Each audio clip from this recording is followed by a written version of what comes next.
of books, right? So I know that most of you are probably in an engineering type field, being an Association of Energy Engineers. So I thought I would apply a different kind of model, not a sales model, but a behavior science model to getting people to move to action. So I found that it's worked for me, and I hope that you can apply it to energy efficiency and getting people to move to action. So the model I'm going to be presenting today, this way? Yeah, just to the mic a little bit. Okay, good. Is BJ Fogg's behavior model.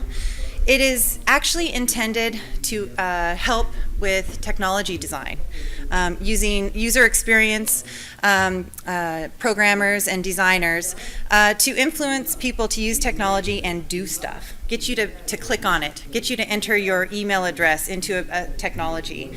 And so he developed this model back in 2009 and has been adapting it since then. So I'll be talking a little bit about that, and then I'll apply it to energy management, the energy management process that I've been working on for the last almost decade. And then I'll tell you a little couple other tips and tricks to get people to move to action and move those projects forward. So here is the model. What I love about this model is it's so simple. And I kind of worked backwards. I didn't have a behavior science model when I started working with these organizations and going to school boards and talking to CFOs and superintendents to try to get these projects moving forward.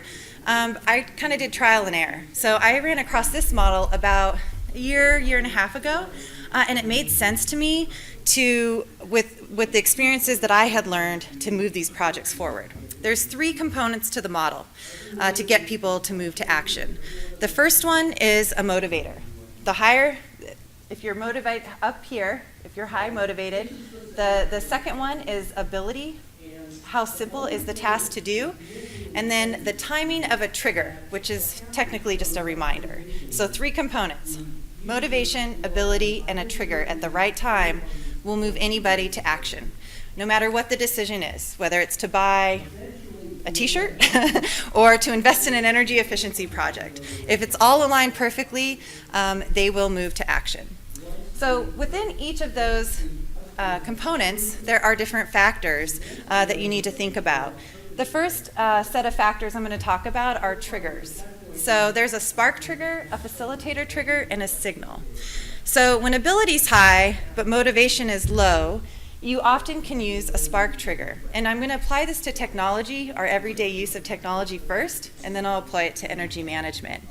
So a spark trigger in technology might be you're trying to incite hope or fear as a motivator. So you might have text that incites fear or a video that inspires hope in somebody to motivate them to move through a website. So that would be a spark facilitator, spark trigger. The next would be a facilitator, which the person has high motivation to do something, but they think it's going to be too hard. So you remind them and facilitate that action for them, saying, this isn't going to be hard. You have the resources to do this. You can move forward. So that's a facilitator trigger. The third is a signal, which is just a simple reminder. They have high motivation, they have the ability, they know it's going to be simple, but you're just reminding them, like we all need reminders, to take an action. So that's, when you're in your signal trigger, that's a good place to be. All right, let's talk about motivators. There's 3. There's 3 different types of motivators, and they're very core motivators. The first is pleasure pain. If you're having a good time, it's pleasure, you're going to keep doing that action. If it's causing you pain, you're probably going to stop. So super primal. The one that I think we can use the most when persuading people to move forward with an energy efficiency project or an energy management, comprehensive energy management program within an organization is hope and fear and social acceptance and rejection. Hope and fear are very powerful motivators. Think about the fact that you might be willing to endure pain to get a flu shot in the hope that you won't get the flu, right? It's not a given, but in the hope that you're not going to get the flu. So that's a hope or fear. Social acceptance and rejection. Social acceptance and rejection influence our day-to-day life. The clothes we wear, the language we use is all very, very important. We really will go above and beyond not to be rejected socially. right? We want to feel that acceptance. So these are ways you can motivate to get your action forward. And then let's talk about ability. This is also really, really important, especially in the fast-paced world that we live in today, is making things, making decisions, making actions easy for people to do, right? And there are 6 components or factors that make up the ability, that give people high ability. Time and money. I don't have the time, I don't have the resource, which is time. I don't have the money, I don't have the financial means to move this forward. Physical effort, this one always hits me when I'm trying to go to the gym. How hard is this physically for me to do? Brain cycles, I kind of equate this to brain effort. How hard am I going to have to think to get this to move forward or take this action or do this thing you want me to do? Social deviance, again, kind of in line with social acceptance and rejection, but social deviance is how far from the social norm is this action going to be? How easy is it going to for me to be socially accepted? And then non-routine, how out of the routine is this action or behavior going to be? So these are the components of the model. Pretty simple, right? 3 seems easy. Well, it's kind of hard to align all of these to get someone to move to action. So let's talk about how this applies to energy management. After you've had all of this data, you want people to take action, and we're busy day to day, right? And so I have used this process with over 170 organizations across the country, and I've had really great success in moving energy efficiency projects forward or implementing energy efficiency programs, behavior and operations programs. And this works across the board, whether you're trying to get financial investment or get somebody to turn off the lights. This model works to get people to take that action. So I've spent years, days, hours, months benchmarking data. Oh my gosh. And now I have all this awesome data, and I probably have this amazing report that's in color. I have awesome, clever jokes throughout the report to get people to read it. I've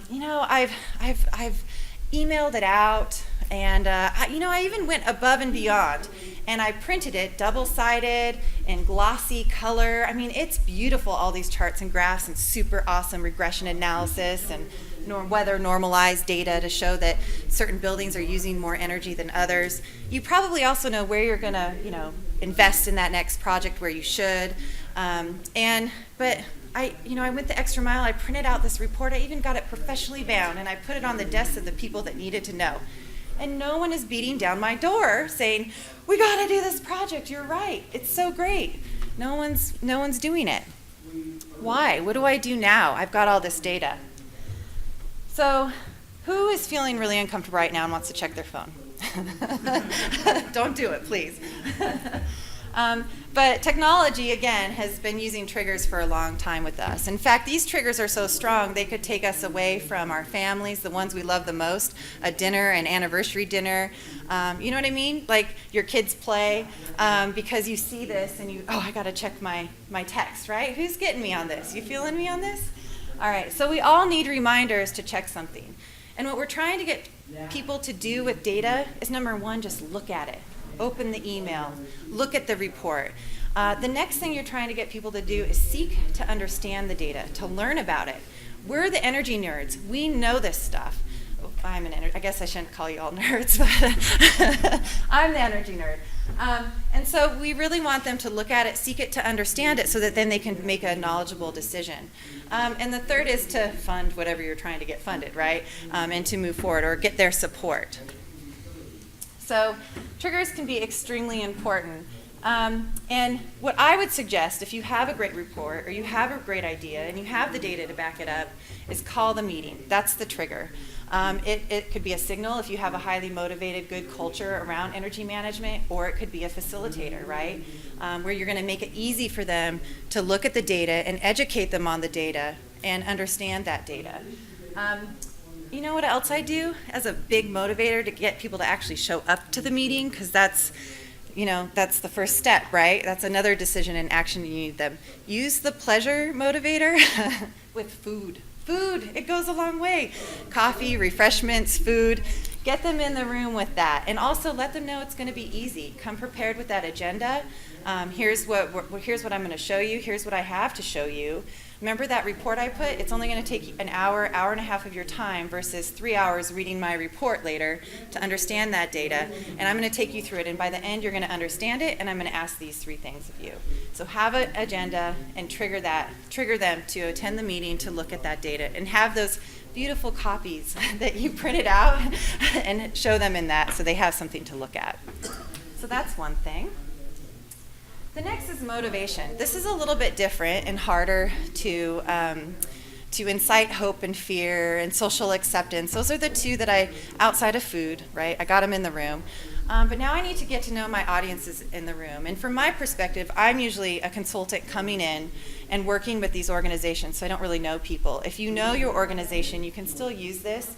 Oftentimes there's turnover within organizations. You're probably going to have, a CFO or a superintendent, energy management team, director of facilities, the CEO if possible if you're at a smaller organization. These are the types of people you want in this room, financial decision makers that can say, okay, let's move forward with this project. And they might not all know each other, right? They might not be interacting day to day. We have a lot of silos. So one way to understand who you're talking to and what motivators to use is in the intro as you're introducing and kicking off the meeting. One of the things that I use is simply, hey, tell me your name, tell me what your role is at the organization, and how long have you been here? And the how long you've been here can be extremely powerful. Have I been there for 6 months, a year, 2 years? Well, I might be trying to make a mark, right? Have I been there for 30 years, 20 years? I'm probably trying to leave a legacy.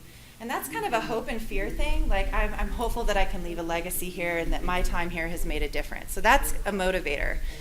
Save money, that's also a hope, right? and using the budget responsibly. So those are all big, big motivators. But that helps me adapt my presentation to the words that I use and the way that I present the data to leave a legacy, make a mark. So it's a big deal. The next thing I do is social acceptance. So now I'm going to use data, which is pretty cool. And this graph I've used a couple of different times. If I have the data, I've benchmarked the portfolio of facilities that I'm trying to present. This would be in my great data that I have. At the bottom, it shows the year the building was built. Off to the left is the energy use index, so kBTUs per square foot. The purple dots are the organization I'm presenting to. That's their buildings. Now, the question I ask is, which building is your highest energy use there? Those 2 purple dots that are using about 130 kBTUs per square foot, what buildings are those? And oftentimes you get blank stares, and these are folks that are making budgetary decisions, and they don't know which buildings are their biggest energy users. It's a little embarrassing. That's a social acceptance rejection, right, for a motivator. I also use this chart to show that there's no correlation. It's important to benchmark your buildings between the age of the building and how much energy it uses. New buildings can be big energy hogs. That's those regional comparisons in the back there. So anyway, so one way to use data to get them curious about the data so that then they'll start asking questions, and then you have good news. Hey, you know that report I sent you? That report in front of you right now? You can look and find out which building is the biggest energy user. So get them curious, seek to understand the data. Finally, make it so easy for them to approve this project. So easy. When presenting data, the best way to present it and build trust, I think, is to present high-level data. The Christmas tree chart, that's what I call it, the green and red chart that Bill showed in his presentation. The bigger the box, the more square footage, the redder, the less efficient. Great high-level data chart for a portfolio of buildings. The chart I just showed, start with that, something very high level. Tease them with a couple of the details, but don't overwhelm them. Keep it simple, keep it easy. And then bring it back high level with the potential energy savings you could get. And that's when you hit them with the project you want, right? Or the program that you want to put in place. And the potential dollar savings that it's gonna take. Simple payback is important, but the cost of delay in the project or the program is even more important. So if you delay this decision, it's going to cost you $4,000 every month you delay this project. Your simple payback is 6 months, whatever it is. So these are all great options to make it easy and smooth the way. Next, You're going to leave this meeting. Everyone's going to feel great. They're going to be all jazzed. You have to follow up.